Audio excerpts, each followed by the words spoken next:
नमस्कार दोस्तों, स्वागत है आप सभी का आपके अपने YouTube चैनल झाला एकेडमी पर। सबसे पहले उन सभी स्टूडेंट को बहुत बहुत शुभकामनाएं, बहुत बहुत बधाइयां जिनका फिज़िकल क्लियर हो गया है, वे रनिंग पास हो चुके हैं, मेडिकल भी उनका क्लियर हो गया, क्वालिफाइड हैं और अब वे लिखित परीक्षा की तैयारी कर रहे हैं। लेकिन साथ ही साथ वे स्टूडेंट जो किसी कारण से या तो रनिंग फेल हो गए या मेडिकल में जिनका नहीं हो पाया सिलेक्शन, उन्हें घबराने की आवश्यकता नहीं है। भगवान अगली बार आपकी ज़रूर मदद करेंगे और नेक्स्ट परीक्षा में आप ज़रूर पास होंगे।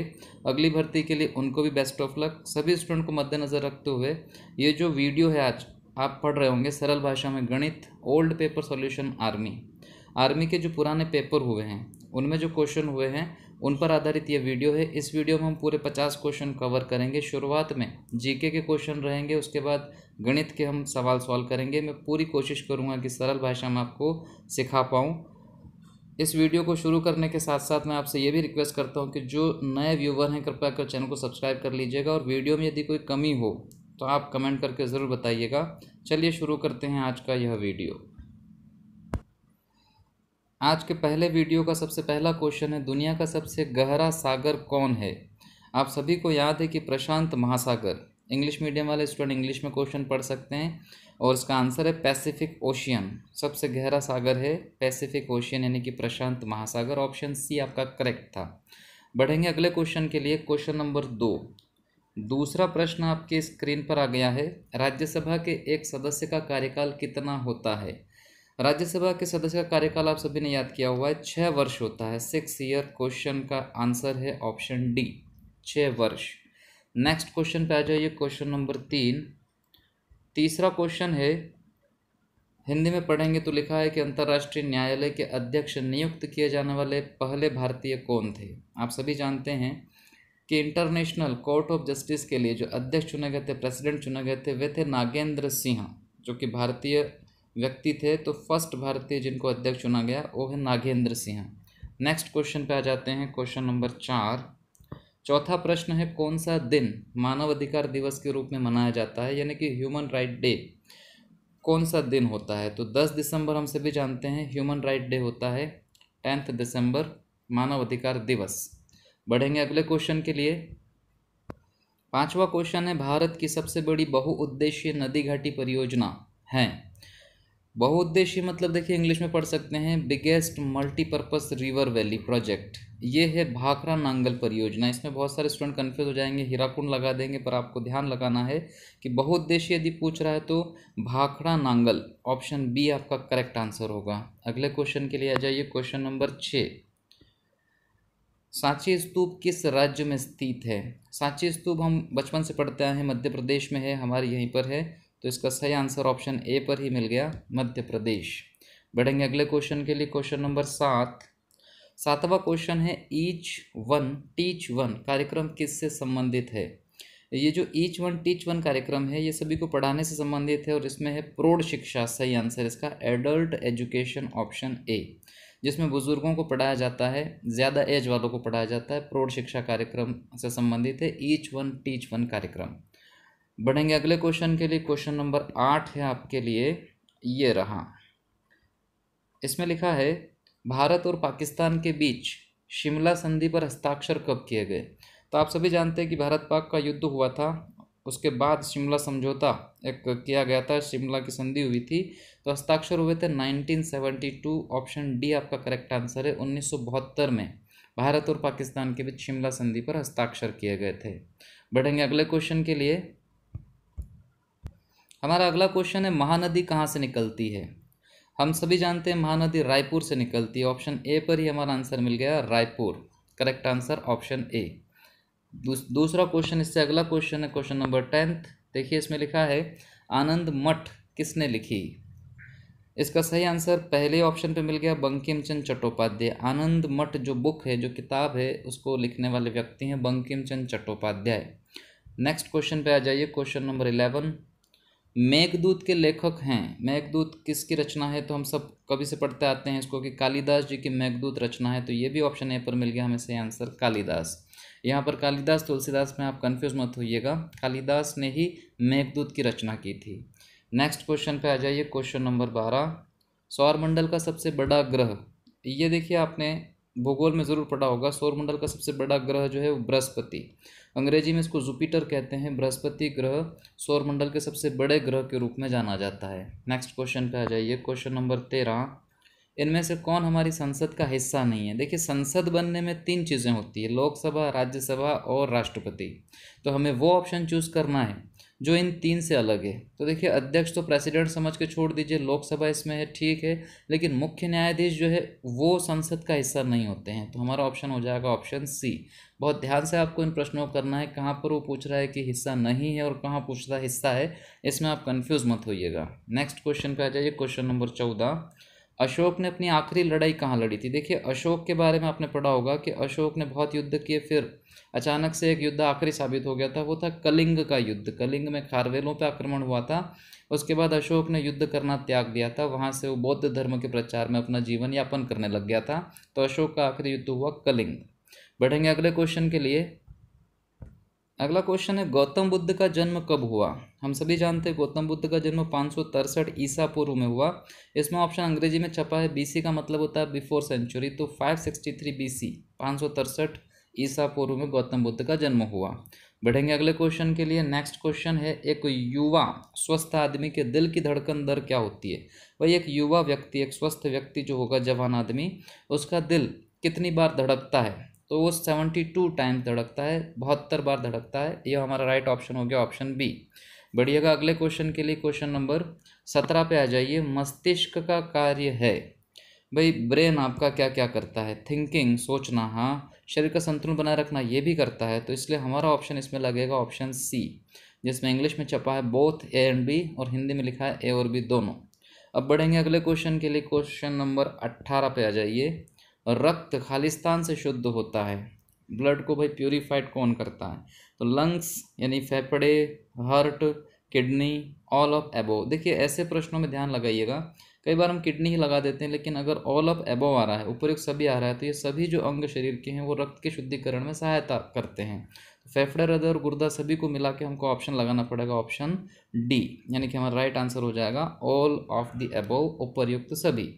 बढ़ेंगे अगले क्वेश्चन के लिए। नेक्स्ट क्वेश्चन है क्वेश्चन नंबर 19, जिसमें लिखा है, तापमान दिखाने के लिए थर्मामीटर में खालिस्तान का प्रयोग किया जाता है। देखिए, थर्मामीटर जो होता है टेम्परेचर चेक करने वाला, उसमें पारा भरा हुआ होता है, अंग्रेजी में उसको कहते हैं मरकरी। ऑप्शन बी पे लिखा है मरकरी पारा, तो सही आंसर हो गया ऑप्शन बी। बढ़ेंगे अगले क्वेश्चन के लिए। 20 नंबर का क्वेश्चन है आपका, इनमें से किस जानवरों के समूह का खून ठंडा होता है? भाई, हमको कोल्ड ब्लडेड एनिमल्स देखने हैं। कोल्ड ब्लडेड एनिमल्स वो होते हैं जो सर्दियों में ज़मीन में गहराइयों में चले जाते हैं, वे दिखाई नहीं देते हैं क्योंकि उनको सर्दी बहुत लगती, कोल्ड ब्लडेड कहे जाते हैं। देखिए, हम सभी जानते हैं सांपों के बारे में, तो ऐसे ऑप्शन में देखिए मिलते जुलते ऑप्शन होते हैं। सबसे पहले आप ढूंढिए इसमें सांप कौन से ऑप्शन में आ रहा है। देखिए, चौथे ऑप्शन पे आ जाइए, कोबरा लिखा है, जो कि सांप की एक प्रजाति, कोबरा है, मेंढक है और रोहू है, जो मछली, मेंढक और सांप के बारे में बता रहा है। तो यहाँ पर हमें ऑप्शन लगाना पड़ेगा ऑप्शन डी। ये तीनों जो समूह में दिए गए हैं कोल्ड ब्लडेड कहे जाते हैं, इनका रक्त ठंडा होता है और ये गर्मियों में और बारिश में दिखाई देते हैं, बाकी सर्दियों में ये नहीं दिखते हैं क्योंकि जीवन यापन करना, इनके लिए सर्वाइव करना बहुत मुश्किल होता है। बढ़ेंगे अगले क्वेश्चन के लिए, क्वेश्चन नंबर 21। क्वेश्चन नंबर 21 थोड़ा समझने वाला क्वेश्चन है। इसमें लिखा है कि सूर्य ग्रहण होता है जब, सोलर एक्लिप्स। तो देखिए, हमें 2 ग्रहण समझने, एक तो सूर्य ग्रहण और एक चंद्र ग्रहण। इसमें बहुत सारे बच्चे कंफ्यूज होते हैं कि कब कौन बीच में आता है, क्योंकि ऑप्शन भी ऐसे आते हैं, पृथ्वी सूर्य चंद्रमा के बीच है, फिर चंद्रमा सूर्य पृथ्वी के बीच है। तो इन्हें समझने के लिए हमको देखना है, 2 एक्रोनियम बनाए हुए हैं। एक सूर्य ग्रहण का जो ये क्वेश्चन है इसके लिए बनाया हुआ है, सूर्य ग्रहण के लिए एक्रोनियम होता है इसमें मतलब SME। यहाँ पर आपको S को कंसिडर करना है सन, M मतलब मून और E मतलब अर्थ। हिंदी में बोलें तो सूरज और पृथ्वी के बीच में जब चंद्रमा रहेगा तो वो सूर्य ग्रहण होगा। आप शॉर्टकट याद रखिए इसमें। और अगर चंद्र ग्रहण याद रखना है तो चंद्र ग्रहण के लिए एक्रोनियम बनाया हुआ है सेम, यानी कि स्पेलिंग होगी SEM। बस आपका काम इतना सा है कि आप इनको इंटरचेंज मत कर लीजिएगा। ऐसा नहीं हो कि चंद्र ग्रहण में इसमें याद कर लें, चंद्र ग्रहण में हमेशा सेम होता है। तो सेम मतलब सूर्य पहले आ गया, फिर लास्ट में चंद्रमा चला गया, तो बीच में हो गई आपकी पृथ्वी। तो अब ऑप्शन पे आप ढूंढिए कि सूर्य ग्रहण में इसमें कहाँ पर बन रहा है। इसमें मतलब सन होना चाहिए और लास्ट में पृथ्वी होना चाहिए, बीच में चंद्रमा। तो ऑप्शन बी पढ़िए, चंद्रमा सूर्य और पृथ्वी के बीच, बिल्कुल यही आंसर है हमारा ऑप्शन बी। तो ये सदैव आप याद रखिएगा, चंद्र ग्रहण होता है सेम और सूर्य ग्रहण होता है इसमें। इसमें और सेम को भूलिएगा नहीं, ये एक्रोनियम है, शॉर्टकट है, ट्रिक है आपको याद करवाने की। नेक्स्ट क्वेश्चन पे बढ़ेंगे। अब अगला क्वेश्चन लेते हैं, क्वेश्चन नंबर 22। 22वां प्रश्न देखिए, लिखा है बिजली का अच्छा सुचालक कौन है। मतलब कह रहा है कि कौन से ऑप्शन को हम देखकर लगाएं कि जिसमें बिजली अच्छी चली जाती है, यानी करंट अच्छे से चलता हो। कांच में, कांच तो कुचालक होता है, कांच में करंट नहीं आता, कागज़ में नहीं आता। तांबा और पानी, पानी में करंट फैलता है लेकिन तांबा जो है ये राइट आंसर है। कॉपर, हम सभी जानते हैं कि जो बिजली के लिए केबल यूज़ की जाती है वो तांबे के तार की बनी होती है, उसमें तांबा होता है क्योंकि वह करंट को पूरी मात्रा में एक स्थान से दूसरे स्थान को भेज देता है, एक अच्छा सुचालक है। बढ़ेंगे अगले क्वेश्चन के लिए, क्वेश्चन नंबर 23। इसमें लिखा है बेरी बेरी किस विटामिन की कमी से होता है। ये अब विज्ञान से संबंधित बात आ गई है, जो बायोलॉजी संबंधी है कि भाई कौन से विटामिन से बेरी बेरी रोग होता है, किस विटामिन की कमी से। तो विटामिन बी, इसको तो बहुत आसानी से याद रख सकते हैं, ब से बेरी बेरी और कमी भी ब से, यानी कि विटामिन बी। नेक्स्ट क्वेश्चन पे आ जाइए, क्वेश्चन नंबर 24। क्वेश्चन नंबर 24 एक फुल फॉर्म पूछ रहा है आपसे, एटीपी क्या है। एटीपी इज, क्या ये एडेनेसिन टेट्राफास्फेट है या एडेनिन ट्राइफास्फेट है या एडेनोसिन ट्राइफास्फेट है या इनमें से कोई नहीं। देखिए यह प्रश्न भी मिलते जुलते ऑप्शन लेकर के आता है, तो जिसको परफेक्ट याद होगा फटाक से लगा देगा। इसका सही आंसर है ऑप्शन बी, एडेनिन ट्राइफास्फेट, यानी कि 24वें प्रश्न का हमारा आंसर हो गया ऑप्शन बी। हम क्लिक करेंगे बी वाले पे और अब बढ़ेंगे अगले क्वेश्चन के लिए। देखते हैं कि नेक्स्ट क्वेश्चन क्या है। नेक्स्ट क्वेश्चन पढ़िए, इनमें से कौन सा नियम अर्नस्ट हैकल द्वारा दिया गया था। वे अर्नस्ट हैकल नामक व्यक्ति ने कौन सा लॉ दिया था। वंशागति, बायोजेनेटिक, प्रभुत्व या पृथक्करण। तो आप सभी जानते हैं कि अर्नस्ट हैकल का जो नियम था वो था बायोजेनेटिक लॉ, यानी कि ऑप्शन बी पे सही आंसर लिखा हुआ है। 25वें क्वेश्चन का आंसर हो गया ऑप्शन बी। बर्फ़ के पिघलने का तापमान है 100, 4, 0 या 5। हम सभी जानते हैं कि बर्फ़ के पिघलने का तापमान होता है 4 डिग्री सेल्सियस, यानी कि राइट आंसर हो जाएगा हमारा ऑप्शन बी। हीमोग्लोबिन किस में पाया जाता है। भाई हीमोग्लोबिन तो खून में पाया जाता है। अब खून यानी कि ब्लड है हमारा ऑप्शन सी में, haemoglobin is found in blood, रक्त। बढ़िएगा अगले क्वेश्चन के लिए, क्वेश्चन नंबर 28 है, जिसमें लिखा है कि एक परमाणु के नाभिक में क्या होते हैं। भाई nucleus, the nucleus of an atom consist, भाई एटॉम में क्या क्या होते हैं। तो हम इलेक्ट्रॉन, प्रोटॉन, न्यूट्रॉन पढ़ते हैं। तो एक परमाणु के नाभिक में क्या होते हैं, इलेक्ट्रॉन और न्यूट्रॉन, या फिर इलेक्ट्रॉन और प्रोटॉन, या फिर प्रोटॉन और न्यूट्रॉन। तो यहाँ कंफ्यूज नहीं होना है, इलेक्ट्रॉन तो होते हैं परंतु हमको जब ऐसे ऑप्शन मिल जाते हैं तो सबसे पहले प्रोटॉन और न्यूट्रॉन वाला ऑप्शन हमारा करेक्ट होगा, ऑप्शन सी, कि प्रोटॉन और न्यूट्रॉन से मिलकर के नाभिक बनता है और इलेक्ट्रॉन उसके चक्कर लगाते रहते हैं। ये हमने पढ़ा है, ये आपको ध्यान लगाना है, फिजिक्स का ये मैटर है। अगले क्वेश्चन पे आ जाइए, क्वेश्चन नंबर 29। देखिए 29वां प्रश्न लिखा है, पारे में मिले धातुओं के मिश्रण को कहते हैं। ये वन लाइन फैक्ट में आपने याद किया होगा, अमलगम कहते हैं, अंग्रेजी में अमलगम और हिंदी में ऑब्लिक करके लिखा है पारद धातु मिश्रण, ऑप्शन ए पर। तो हमारा राइट आंसर हो गया ऑप्शन ए। बढ़ेंगे अगले क्वेश्चन के लिए, क्वेश्चन नंबर 30 है, अमोनियम क्लोराइड का सूत्र है। अमोनियम क्लोराइड NH4Cl होता है। ये ऑप्शन ए पर ही मिल गया है। मिलते जुलते ऑप्शन को देख करके आप कंफ्यूज नहीं होना है, क्योंकि NH4 और भी ऑप्शन में है पर वहाँ Cl2 छप गया, कहीं पर Cl4 है और NH तो कोई लगाएगा नहीं। अब बढ़ेंगे अगले क्वेश्चन के लिए। नेक्स्ट क्वेश्चन है हमारा 31 नंबर, लोहे में जंग लगना क्या है। भाई लोहे में जंग लगना तो केमिकल चेंज होता है, रासायनिक बदलाव होता है, तो ऑप्शन बी हमारा राइट आंसर हो जाएगा। रस्टिंग बोलते हैं अंग्रेजी में इसे। नेक्स्ट क्वेश्चन पे आ जाइए, question number 32, penicillin is, penicillin क्या है। पेनिसिलिन की खोज अलेक्जेंडर फ्लेमिंग ने की थी और ये एक दवा है, एंटीबायोटिक दवा, तो ऑप्शन ए हमारा राइट आंसर हो जाएगा। बढ़िएगा अगले क्वेश्चन की ओर। नेक्स्ट क्वेश्चन है 33, जिसमें लिखा है फूल में नर और मादा के जिन को अंडाणु और खालिस्तान कहा जाता है। तो भाई फूलों में पराग कहते हैं, पोलेन, ऑप्शन बी हमारा राइट आंसर होगा, पराग। नेक्स्ट क्वेश्चन पे आ जाइए, क्वेश्चन नंबर 34, 34 नंबर पे छपा है, कौन सा मौलिक कण जो प्रोटॉन और इलेक्ट्रॉन के अलावा परमाणु का गठन करता है। देखिए शुरू में भी हम डिस्कस कर रहे थे कि प्रोटॉन, इलेक्ट्रॉन के साथ साथ न्यूट्रॉन, 3 चीज़ें होती है। तो यहाँ ऑप्शन छपा है सी नंबर पे, न्यूट्रॉन होता है। राइट आंसर हो गया ऑप्शन सी। बढ़ते हैं अगले क्वेश्चन पर। नेक्स्ट क्वेश्चन है आपका कि इनमें से एक यौगिक नहीं है। देखिए यौगिक का मतलब होता है ऐसा मिक्सचर जिसमें हम अनुपात को निश्चित रखते हैं। तो यहाँ स्टील वाटर ब्रास, ये पीतल पानी स्टील, इनमें तो ये तो यौगिक है, लेकिन यौगिक नहीं क्या है, तो ऑप्शन ए पे है वायु। वायु यौगिक नहीं है, वायु एक मिक्सचर है, एक मिश्रण है, यौगिक नहीं है। तो हमारा ऑप्शन हो गया ए। नेक्स्ट क्वेश्चन पे आ जाइए, क्वेश्चन नंबर 36। 36वें प्रश्न में देखिए मैथ्स शुरू हो गया है। इसमें लिखा है 2 माइनस ब्रैकेट 2 का मान क्या होगा। बहुत सरल प्रश्न है, बिल्कुल आसानी से आप कर सकते हैं भाई। 2 और फिर माइनस करके ब्रैकेट है, तो ब्रैकेट में तो कोई सॉल्यूशन नहीं है, बस माइनस लगेगा और 2 बाहर आ जाएगा। 2 में से 2 माइनस होता है, कुछ भी नहीं बचता है, यानी कि 0 हमारा आंसर हो जाएगा। और 0 छपा है ऑप्शन ए पर। बढ़िएगा अगले क्वेश्चन की ओर। नेक्स्ट क्वेश्चन है क्वेश्चन नंबर 37। इसमें लिखा है एक त्रिभुज के 2 कोण 30 और 105 है, तो तीसरा कोण क्या होगा। देखिए त्रिभुज के तीनों कोणों का योग कितना होता है, ये वन लाइन फैक्ट पे आपने याद किया हुआ है, 180 डिग्री। अब 180 डिग्री में तीनों कोण होने चाहिए, तो 2 कोण तो इस प्रश्न में दे दिए, 2 कोण दिए हैं 30 और 105। तो एक तो 30 हो गया, एक हो गया 105, यानी कि इनको जोड़ेंगे अगर हम तो 135 तो यहीं हो गए हैं। अब बचा कितना है, तो घटा के आप मन में ही घटा लीजिए, 45 मतलब ऑप्शन बी। भाई 30 और 105 जोड़ दिया, 135 जोड़ दिया, 135 को ऐसे लिख के भी घटाएंगे तो आपको फटाक से आंसर मिल जाएगा 5। इधर 7 से 3 गया 4, इधर कुछ भी नहीं। तो उम्मीद है कि ये आपको वन लाइन फैक्ट याद होगा, 45 डिग्री। नेक्स्ट क्वेश्चन पे आ जाइए, क्वेश्चन नंबर 38। देखिए इसमें लिखा है 45 का 7/9 क्या होगा।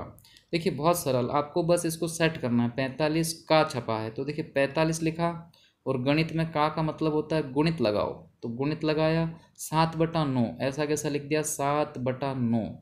क्या होगा, मतलब इसको सॉल्व करो तो क्या होगा, तो 9 से आप इस 45 को कैंसिल करिए, मतलब काटिए। 9 एकम 9, तो एक तो लिखने की जरूरत नहीं है, बस हम लिखेंगे 9 पंजे 45। 5 गुणित 7 दिख रहा है, तो 5 7 तो 35, यानी कि ऑप्शन आ गया ऑप्शन बी। बढ़ेंगे अगले क्वेश्चन की ओर। नेक्स्ट क्वेश्चन है आपके लिए क्वेश्चन नंबर 39।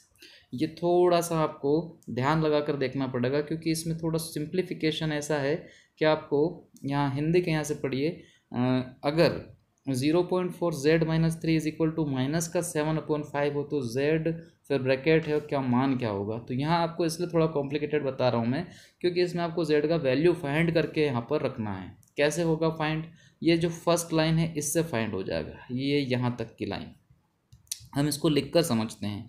0.4z ये लिखा, 0.4z -3 को इधर भेज दीजिए, यहीं का यहीं समझ जाएंगे आप। -3 इधर आएगा तो देखिए एक तो -7/5 पहले से चल रहा है, और अगर -3 को इधर ला रहे हैं इसका मतलब माइनस का हो जाएगा प्लस, और ये 3 एज इट इज़ यहाँ पर लिख देते हैं।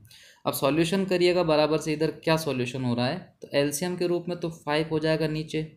डायरेक्ट समझने वाले बच्चे 5 से 5 कट गया बोलते हैं कि 7 रह गया, फिर प्लस था। अच्छा इधर बटे में कुछ है नहीं, तो कोई काट नहीं पा रहा 5 को, 5 पूरा बच गया, तो 5 तिया 15। लेकिन यहाँ पर ये ध्यान देना आपको कि माइनस का 7 था, ये अगर भूल जाएंगे तो आपका आंसर गलत हो जाएगा।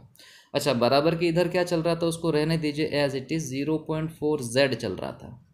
अब देखिए z का मान चाहिए आपको, तो 0.4 में भी अगर आप चाहें तो ऑप्शन यहीं से आप ऑप्शन क्या ये पॉइंट उड़ा सकते हैं, पॉइंट उड़ाते हैं तो आप खाली 0.4 पढ़िए।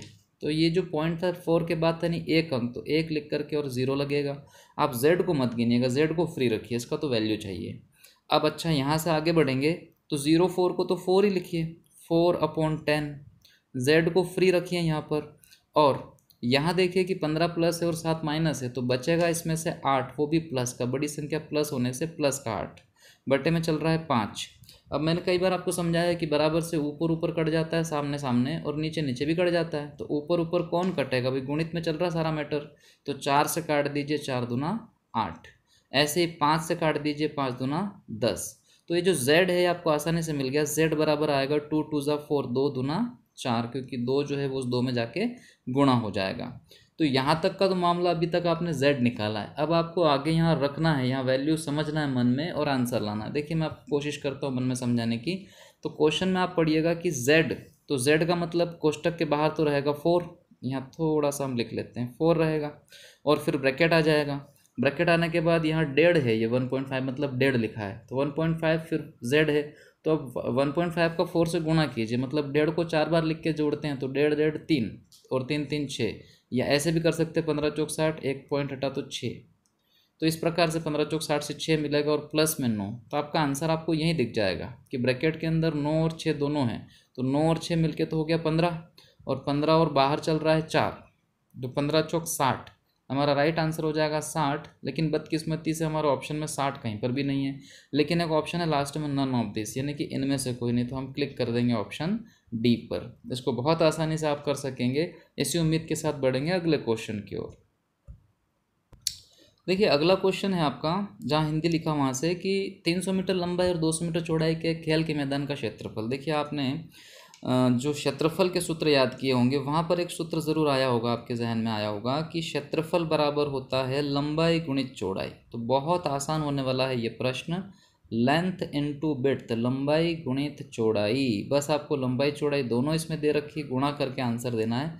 तो मन में सोचिए 300 और 200 को गुणा होगा, 300 और 200 को गुणा अगर आप करेंगे तो 300 और 200 को ऐसे करिए कि 0 0 सारे एक साथ लगा देते हैं। पहले तो 200 की तरफ के 2 0, और इधर 300 के लिए ये 2 0, और फिर हमको खाली 2 और 3 का ही गुणा करना पड़ेगा, 2 3 6, तो फटाक से हमारा आंसर आ जाएगा 60,000, 60,000। अब यहाँ पर दो ऑप्शन में 60,000 ऊपर ही ऊपर और लास्ट में भी, पर हमें पीछे इकाई देखनी, यूनिट देखनी है। ये ऊपर वाला सही है क्योंकि इसमें मीटर स्क्वायर है, जिसको हिंदी में बोलते हैं वर्ग मीटर, मीटर से मीटर गुणा होके वर्ग मीटर। लेकिन लास्ट वाला गलत है क्योंकि मीटर क्यूब तो आयतन में होते हैं, क्षेत्रफल में नहीं। तो यहाँ कन्फ्यूज़ नहीं होना है और बिल्कुल राइट आंसर आपको क्लिक करना है, ऑप्शन ए। बढ़िएगा अगले क्वेश्चन के लिए। नेक्स्ट क्वेश्चन पे आ जाते हैं, देखते हैं अगला क्वेश्चन क्या है। Question number 41। देखिए इसमें छपा है कि यदि 8 पुरुष एक काम 15 दिन में कर सकते हैं तो 20 पुरुष वह काम कितने दिन में कर पाएंगे। ये मैं हमेशा आपको मकादी ट्रिक से समझाता हूँ ऐसे प्रश्नों को जो बहुत सरल हो जाते हैं। यहाँ पर लगाते हैं मकादी। मकादी का देखिए फुल फॉर्म अगर आप बोलें, म से होता है मजदूर, पर पूरा कौन लिखा है, केवल म लिखिए। फिर का से होता है काम, तो केवल का लिखिए। और दिवस या दिन के लिए होता है दी, तो हम केवल दी लिखेंगे। इसको बोलते हैं मकादी ट्रिक। इससे सरल इसलिए होता है क्योंकि हमें केवल वैल्यू रखनी है। यदि 8 पुरुष एक काम 15 दिन में कर सकते हो, पहली लाइन क्या कह रही है कि मजदूर लिखिए 8, पुरुष 8 है, मजदूर 8 है, और काम लिखिए 1 क्योंकि एक काम को करते हैं, और दिन में संख्या आ रही है 15, तो दिन के नीचे डाल दीजिए 15। फिर हमको आगे लाइन पढ़ना है कि 20 पुरुष वह काम कब करेंगे। तो अब नीचे की लाइन शुरू होगी तो मजदूर में आएगा 20, वह काम मतलब फिर से 1, और कितने दिन में करेंगे यहाँ पर हो जाएगा क्वेश्चन मार्क। अब आप इसको ट्रिक को समझिए कि एक बार लिखेंगे सीधा वी, ऐसे ड्राइंग करेंगे यूं, ये सीधा वी ऐसे लिखते हैं इंग्लिश में, और फिर एक बार समझेंगे उल्टा वी, तो उल्टा वी ऐसे लिखेंगे। अब सीधा वी जैसे चल रहा है वैसे गुणित करते जाइए, 8 गुणित 1 गुणित 15। मैं यहाँ लिख देता हूँ, गुणा करने की ज़रूरत नहीं है, बस अपने तो काटना है, 8 गुणित 1 गुणित 15। फिर बटे की लाइन खींचिए, दूसरी लाइन लिखना चाहते हैं, दूसरी लाइन उल्टे वी से आ रही है, 20 गुणित 1 गुणित क्वेश्चन मार्क, तो ऐसे कैसे छाप दीजिए 20 गुणित 1 गुणित क्वेश्चन मार्क। अब आपको बस कैंसिल करना है, जो कट रहा है उसको काटना है और उत्तर आ जाएगा। जैसे ये 8 और 20 कह रहे हैं कि भाई 4 के पहाड़े में दोनों आते हैं, कैसे, 4 दूना 8, 4 पंजो 20। अब 5 से ये 2 तो नहीं कटेगा पर ये 15 जरूर कटेगा, 5 तिया 15। अब आप ऊपर ऊपर देख लीजिए, 3 एकम 3 और 3 दूना 6, तो 6 हमारे ऑप्शन में नहीं है, यानी कि इसका भी आंसर लगाना पड़ेगा हमको नन ऑफ दिस। इसका सही उत्तर हो गया कि 6 दिन में कर पाएंगे। उम्मीद है आपको ये प्रश्न समझ में आया होगा। बढ़ेंगे अगले क्वेश्चन के लिए।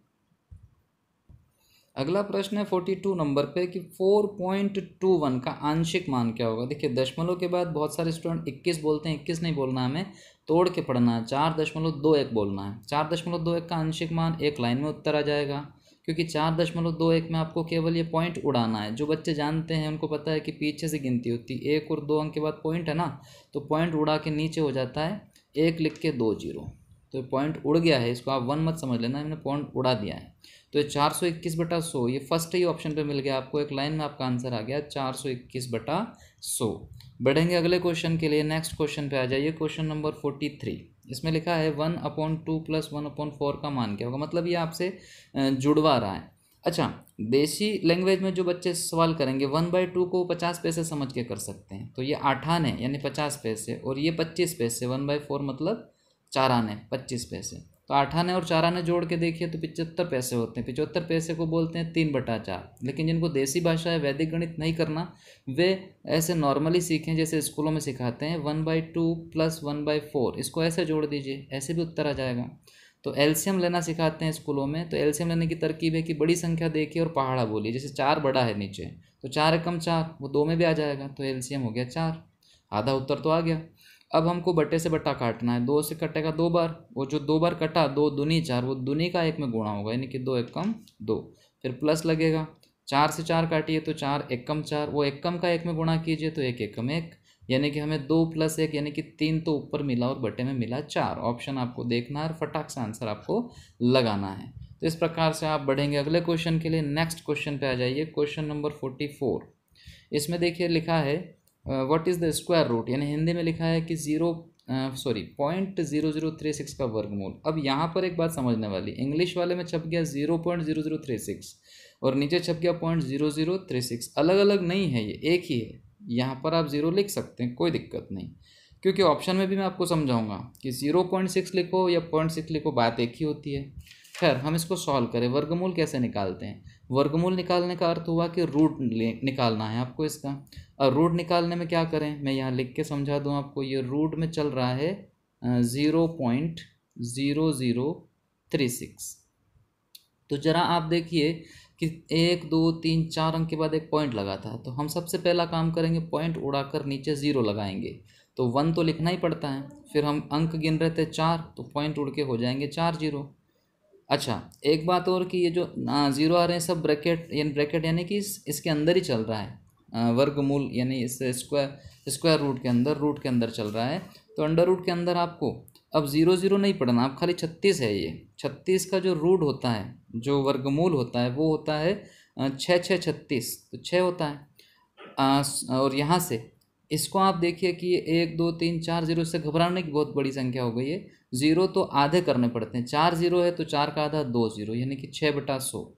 और अभी हाल हमने ऊपर के प्रश्न में पॉइंट लगाना सीखा था कि कैसे पॉइंट लगता है। तो जैसे ऊपर अभी यहाँ 2 0 नीचे है, काटना नहीं है आपको, बस पॉइंट लगाना सीखिए। 6 तो है ही सही, लेकिन 1 0 खत्म होगा अगर पॉइंट लगाएंगे, इसलिए एक और 0 है तो 1 0 ऊपर बना देंगे, यानी इसको हम 6 को 06 लिख के भी समझ सकते हैं। तो ये 100 ना लिखें तो यहाँ पॉइंट लग जाएगा, तो ये ऑटोमेटिक खत्म।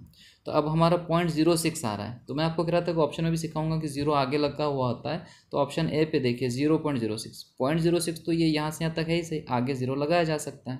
तो हमारा आंसर हो गया ऑप्शन ए 0.06। अब हम बढ़ेंगे अगले क्वेश्चन के लिए। नेक्स्ट क्वेश्चन पे आते हैं। अगला क्वेश्चन है, एक वर्ग की परिधि 1000 सेंटीमीटर है, उस वर्ग में एक भुजा कितनी होगी? भाई ये तो आपको डायरेक्ट सूत्र ही पूछ लिया उन्होंने कि सूत्र क्या होता है, सूत्र लगाओ उत्तर आ जाएगा। तो वर्ग की परिधि क्या होती है? इंग्लिश मीडियम वाले बच्चे देखिएगा कि पैरामीटर ऑफ स्क्वायर क्या होती है। भाई भुजा की घात 2, हम हिंदी में लिख रहे हैं भुजा, इंग्लिश वाले भुजा को साइड बोलते हैं। तो साइड का स्क्वायर यानी भुजा की घात 2, यही होता है परिधि। तो परिधि का तो ये सूत्र मैंने डायरेक्ट लिख दिया। अब वो परिधि दी कितनी थी? 1000, तो ये भुजा की घात 2 बराबर हो गया 1000। यहाँ पर लिख नहीं पा रहा हूँ, थोड़ा सा मैं आपको सूत्र भी लिख दूँ ताकि सूत्र लिखने से याद ज़्यादा होते हैं। तो मैं लिखना चाहूँगा वर्ग की परिधि बराबर, वर्ग की परिधि, ये देखिए परिधि बराबर, वर्ग की परिधि बराबर वर्ग में चारों भुजाएं बराबर होती है, तो परिधि होती है 4a। ये थोड़ा सा मैं गलत लिख गया था उस वक्त, थोड़ा सा आपको यहाँ करेक्शन देखना है। 4 गुणित भुजा, क्योंकि चारों साइड एक जैसी होती है तो उनको जोड़ना है, इसी को तो परिधि कहते हैं, पैरामीटर कहते हैं। अब परिधि यानी कि हम परिधि के नीचे डाल देते हैं 1000, आपको जल्दी समझ में आएगा। परिधि दी हुई थी तो परिधि के नीचे लिख दिया 1000, बराबर का बराबर 4 का 4 इंटू भुजा, जिसको हम इंग्लिश में साइड बोल रहे हैं, वो ऐसा का ऐसा। अब ये 4 जो है बटे में आएगा, तो इसको लिखेंगे 1000/4, और यही है आपकी भुजा। इसको कैंसिल कर दीजिए, काट दीजिए, आपको ऑप्शन मिल जाएगा। आप जानते हैं कि 1000 को अगर 4 से काटते हैं तो 250 आता है, क्योंकि 100 कटेगा 25 बार और एक 0 लग जाएगी। तो 250 देखना है कहाँ छपा है, ऑप्शन डी में छपा है। हमारा आंसर हो गया ऑप्शन डी। नेक्स्ट क्वेश्चन पे आ जाइए, क्वेश्चन नंबर 46। ये देखिए थोड़ा सा यहाँ पर प्रिंट मिस्टेक है, 31/4 नहीं है, ये 3 सही 1/4 है। इसको थोड़ा सही पढ़ेंगे हम लोग। मैं यहाँ लिख देता हूँ, ये ऐसा है 3 सही 1/4, 3:1/4। घंटे में कितने मिनट होते हैं? तो देखिए 3 घंटे के मिनट अलग कर लीजिए और 1/4 को मिनट बना देंगे, तो 3 घंटे का मतलब हुआ 60 60 60, 6 × 18 180 मिनट। तो ये अभी जल्दी में ऑप्शन मत लगाइएगा, अभी तो मैंने 3 घंटे के मिनट बनाए हैं। 1/4 भी तो है, उसको इंटू 60 करके मिनट में चेंज कर लेते हैं। तो 4 से कटेगा ये भाई, 4 एकम 4, 2 बचा 4 पंचो 20, 15 बार। तो 180 मिनट तो एक, और 15 मिनट और जोड़ दीजिए, तो ये हो जाएगा 195 मिनट। यानी कि हमको ऑप्शन 180 नहीं, हमको ऑप्शन लगाना है 195। ऑप्शन बी हमारा करेक्ट आंसर है। उम्मीद है आप समझ गए होंगे। अब बढ़ेंगे अगले क्वेश्चन के लिए। तो देखिएगा, नेक्स्ट क्वेश्चन है क्वेश्चन नंबर 47। ये आपको गुणा करवाएगा, ये 2 ब्रैकेट है, इनका गुणा करना है, x+4 फिर x+5। तो गुणा कैसे होता है, x का x में करिए पहले तो बनेगा x², या नीचे लिख रहा हूँ। फिर x का गुणा 5 में करिए तो बनेगा प्लस का 5x।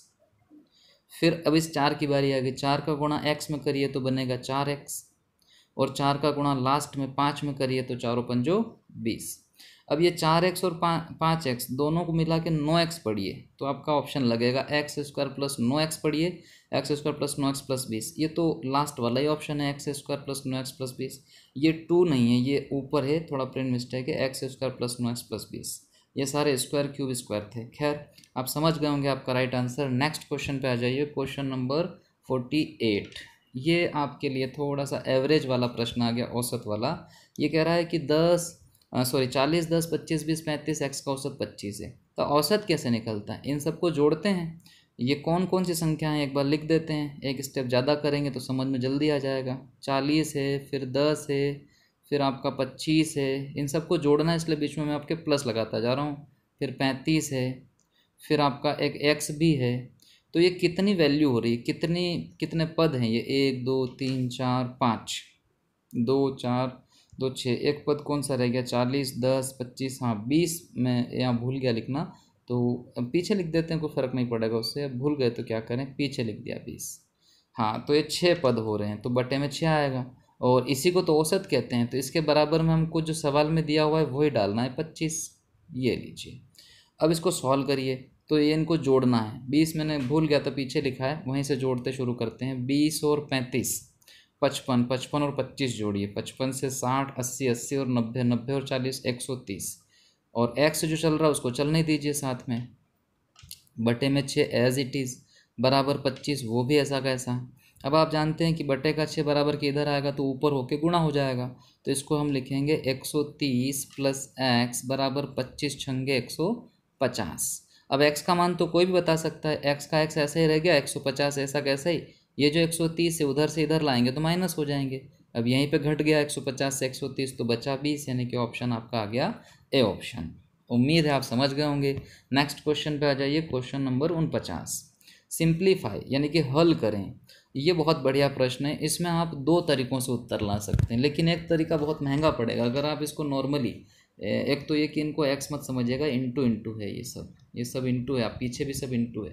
तो 81 × 81 करने के लिए एकदम से लालायित नहीं होना है, नहीं तो आपको महंगा पड़ेगा। आप इसको मेरे तरीके से देखिए कि ये एक सूत्र है, ये पूरा मामला जो है a × a है, यानी कि मैं इसको लिखूँगा a²। उसके बाद जो मामला है वो b × b मान के मैं लिखूँगा b²।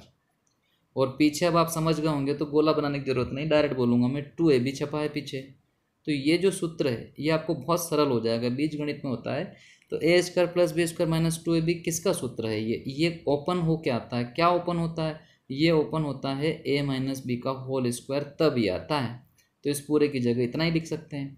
अब a तो हमने मन में मान रखा 81 और b मान रखा 68। तो 81 से 68 माइनस होगा, मन में घटा लेता हूँ मैं, 81 से 68 गया तो 13, और 13 का होल स्क्वायर यानी कि 169, क्योंकि 13 का स्क्वायर तो 169 होता है। अब मान लीजिए आपको ये सूत्र नहीं आता है, तब तो आपको महंगा पड़ेगा। महंगा इसलिए पड़ा क्योंकि आपको 81 से 81 का गुणा करना पड़ेगा, देर लगेगी, फिर 68 गुणा होगा, फिर उसके बाद इधर 81 68 गुणा होगा, और फिर आपको बोर्ड मास का भी ध्यान रखना पड़ेगा। तो इन झंझटों से बचने के लिए मैंने आपको इस सूत्र से करवा दिया। उम्मीद है आपको यह उत्तर समझ में आ गया होगा। अगर नहीं आया हो तो कॉपी पे आप इसको गुणा वगैरह करके देखिएगा, आपका यही आंसर मिल जाएगा। बढ़ेंगे अगले क्वेश्चन की ओर। नेक्स्ट क्वेश्चन है क्वेश्चन नंबर 50। इसमें देखिए अंग्रेजी में लिखा है एरिया ऑफ स्क्वायर, यानी कि हिंदी में पढ़े वर्ग के क्षेत्रफल कितना होता है। ये डायरेक्ट आपको सूत्र पूछ रहा है। ऐसे प्रश्न भी आर्मी में आते हैं कि जहाँ सवाल नहीं है, खाली सूत्र क्या होता है। तो वर्ग का क्षेत्रफल क्या होता है, एरिया ऑफ स्क्वायर क्या होता है, साइड इंटू साइड, ये ऑप्शन ए ही सही है, भुजा गुणित भुजा। है। भुजा की घात 2 ये आप याद करते हैं तो इसमें ऑप्शन ऐसा छप गया तो ऐसा लगा देंगे। उम्मीद है कि आपको यह पूरा ही समझ में आ गया होगा। ये 50 प्रश्न थे जो आपको आगामी परीक्षा में मदद करेंगे। वीडियो में किसी प्रकार की कमी हो तो आप ज़रूर कमेंट करिएगा और ये भी बताइएगा कि कहाँ पर कमी है। अगर आपको अच्छा लगता हो वीडियो तो दोस्तों के साथ शेयर कीजिएगा। नए व्यूवर्स को एक बार और कहता हूँ कि चैनल को सब्सक्राइब कीजिएगा। आप सभी ने वीडियो देखा इसके लिए बहुत बहुत धन्यवाद। आपकी जो भी आगामी परीक्षाएं आने वाली हैं उनके लिए आप सभी को बेस्ट ऑफ लक। भगवान करे आप सभी पास हो जाएं।